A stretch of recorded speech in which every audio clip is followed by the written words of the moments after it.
महापुराण की कथा पर विश्वास करता है।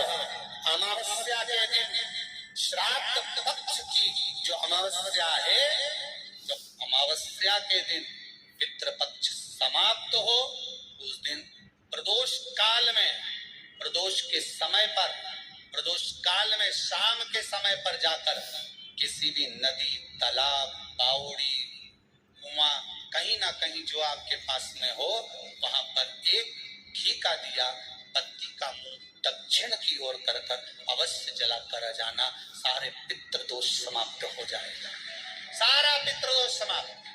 अमावस्या के दिन किसी भी जलाशय के पास में, नदी, तालाब, बावड़ी, कुआं, जो आपके शहर में, आपके गांव में, आपके नगर में हो, वहां जाकर लगाए। अगर नदी, तालाब, बावड़ी, कुआं नहीं है तो पीपल का वृक्ष हो या बेलपत्री का वृक्ष हो या वट का वृक्ष हो, उसके नीचे लगा दो प्रदोष काल में। पर अमावस्या के दिन लगाएं जरूर। क्यों? क्योंकि अमावस्या 16 दिन तक पितृ मृत्यु लोक में आने के बाद में भोजन ग्रहण करते हैं। अमावस्या के दिन पितृ शाम के समय प्रदोष काल में शंकर भगवान का नाम जाप कर नदी, तालाब, बावड़ी पर पानी पीने जाते हैं। वहां से जल का आचमन कर पितृ अपने लोक को चले जाते हैं प्रदोष काल के समय पर। इसलिए प्रदोष काल में जलाशय के पास में, बावड़ी, कुआं, नदी, तालाब के किनारे पर दिया लगाया जाता है दक्षिण की ओर मुख कर बत्ती का, तो पितृ आशीर्वाद देते हुए जाते हैं कि फलो फूलो, आगे बढ़ो, उन्नति करो, तरक्की करो। ये पितरों का आशीर्वाद रहता है, पितरों का वर रहता है। आप देंगे उसको मिलेगा। कुछ करा ना करा, फिर अमावस्या के दिन, जिस दिन पितृपक्ष समाप्त हो, उस दिन दिया दक्षिण की ओर बाती का मुख कर महाराज सब मेरा विश्वास रहता है, उसके लिए कुबेर भंडारी भंडार जरूर बनेगा। पितृ भंडार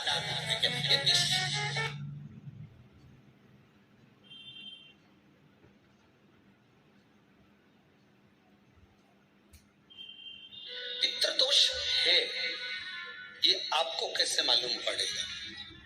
लोकों में सबसे सुंदर लोक, सारे लोकों में सबसे सुंदर लोक एक लोक, उसको कहते हैं पितरलोक। कौन सा लोक है वो? पितृलोक। तो कहा गुरुजी वैकुंठ लोक सुंदर नहीं है क्या? क्या वैकुंठ लोक सुंदर नहीं है? क्या ब्रह्म लोक सुंदर नहीं है? क्या इंद्र लोक सुंदर नहीं है? ये तो दुनिया के लोगों ने पितरों को हवा बनाकर रखा है कि पितर बेचारे रुष्ट हो जाएंगे, पितर हमको अपशब्द कहेंगे, पितर हमसे नाराज हो जाएंगे, पितर शरीर में आने लगेंगे, पितर ऐसा कर देंगे, पितरों को भूत कह देते हैं, पितरों को ये कह देते हैं, जो मन पड़ता है लोगों का। बहुत सारे लोग अपनी अपनी पीठ पे बैठकर, अपनी अपनी व्यास पीठ पर बैठकर ना जाने पितरों के लिए क्या क्या कह देते हैं। जो नहीं समझा उसके लिए है कि वो पितरों को समझा ही नहीं।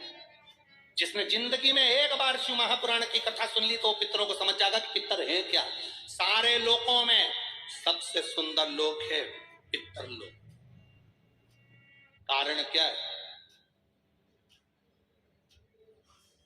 तुम्हारे यहां दिवाली साल में एक बार मनाई जाती है, देवलोक में दिवाली साल में एक बार मनाई जाती है, नाग दीपावली के दिन। पितृलोक में दीपावली रोज मनाई जाती है। कारण, पितृलोक में दिवाली रोज क्यों मनाई जाती है? उसका कारण क्या होता है? लक्ष्मी जी ने नारायण से पूछा, ब्रह्माणी ने ब्रह्मा जी से पूछा, इंद्राणी ने इंद्र से पूछा, एक बात बताओ, तुम दिन भर वैकुंठ में नहीं रहते हो नारायण, आप कहां चले जाते हो? भगवान विष्णु ने कहा, मैं बता नहीं सकता कि मैं दिन भर कहां जाता हूं। नहीं, आज तो आपको बताना पड़ेगा कि तुम दिन भर कहां जाते हो, तुम दिन भर रहते कहां हो, कहां पहुंच जाते हो दिन भर। आपको बताना पड़ेगा, ये आपको बोलना पड़ेगा। भगवान नारायण कहते हैं, मैं नहीं बता सकता। सुबह शाम घर पर आते हो, दिन भर गायब रहते हो, आखिर जाते क्या हो? पत्नी पति से क्यों ना पूछे? तुम भी अपने पति से पूछ सकती हो। क्यों? दुकान तो 8 बजे बंद हो गई थी, 11 बजे आ रहे हो, कहां थे श्रीमान? पूछ सकती है, पत्नी का फर्ज है पूछना, और पूछना चाहिए भी, पूछना चाहिए, उसमें क्या दिक्कत है। पति को बताना भी चाहिए अपनी पत्नी को कि मैं वहां गया था तो मैं आते आते मंदिर होते हुआ आया तो ऐसा हुआ, तो पूरी पूरी बात बताओ कि ऐसा हुआ, बताना चाहिए। धर्म पत्नी को बताना चाहिए कि मैं गया था, ये काम था, वो काम। लक्ष्मी जी ने पूछा तुम दिन भर कहाँ रहते हो?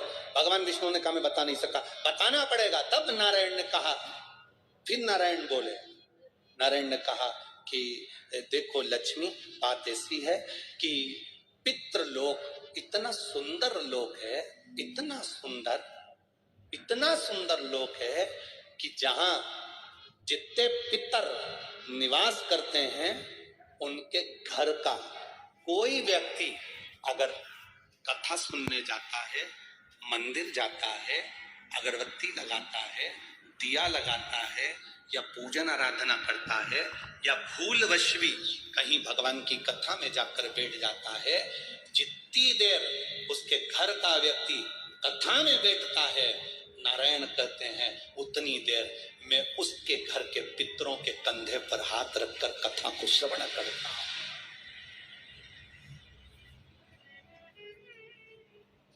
पितृलोक इतना सुंदर है,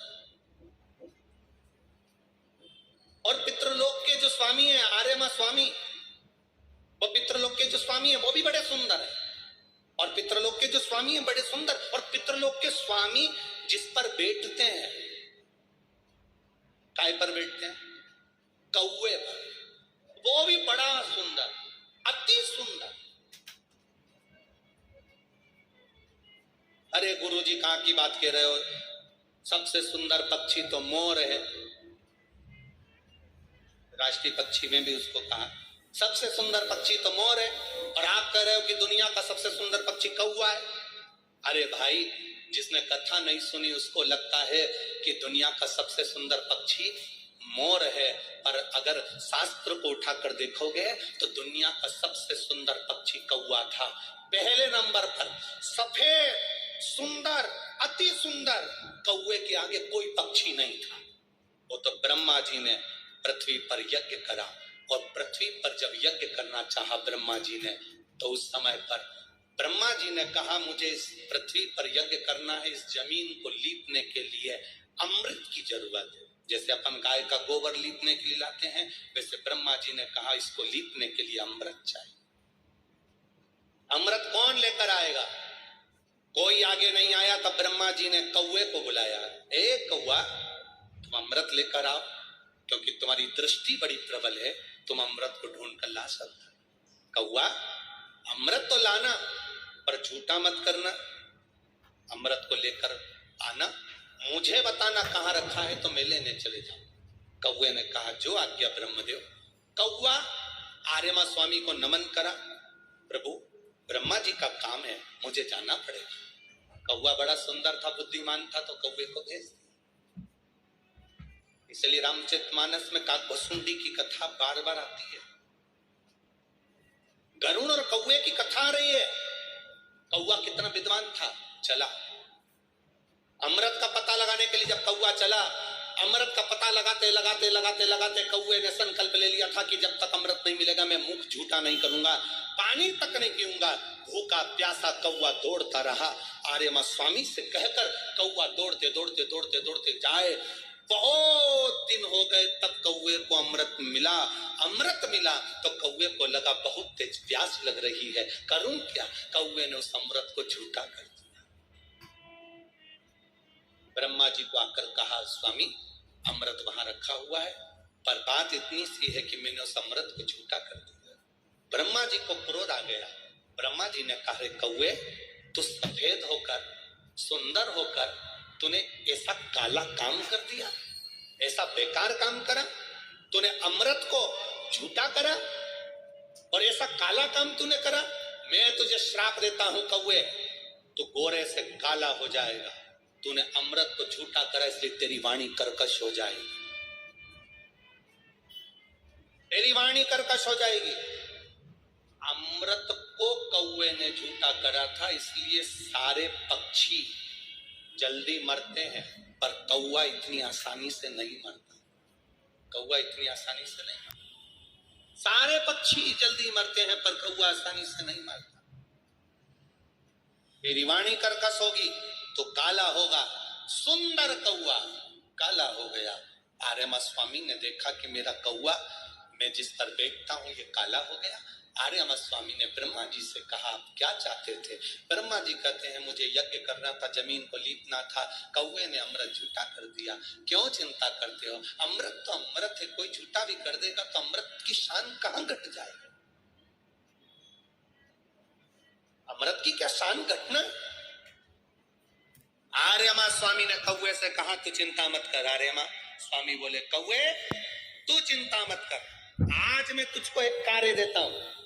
जब 16 श्राद्ध आएंगे, कौवा जिस जीव की जो तिथि होगी, मान लो किसी की चतुर्थी तिथि है, उस चतुर्थी तिथि पर तुझे छोड़ने के लिए पृथ्वी पर पितरों को जाना पड़ेगा।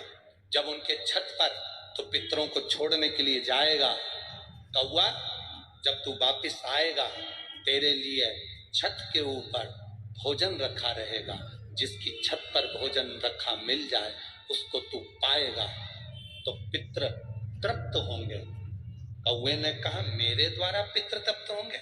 कौवा नहीं, जब पितर वापिस आएंगे, पितृलोक में रहेंगे, उनको 1 वर्ष के अंदर जब भूख लगेगी तब कौवा तू अपनी चोंच में उनकी छत से जो भोजन लेकर आएगा, अपनी चोंच से निकालकर उन पितरों को देगा, जिससे उनका कल्याण होगा और वो आशीर्वाद प्रदान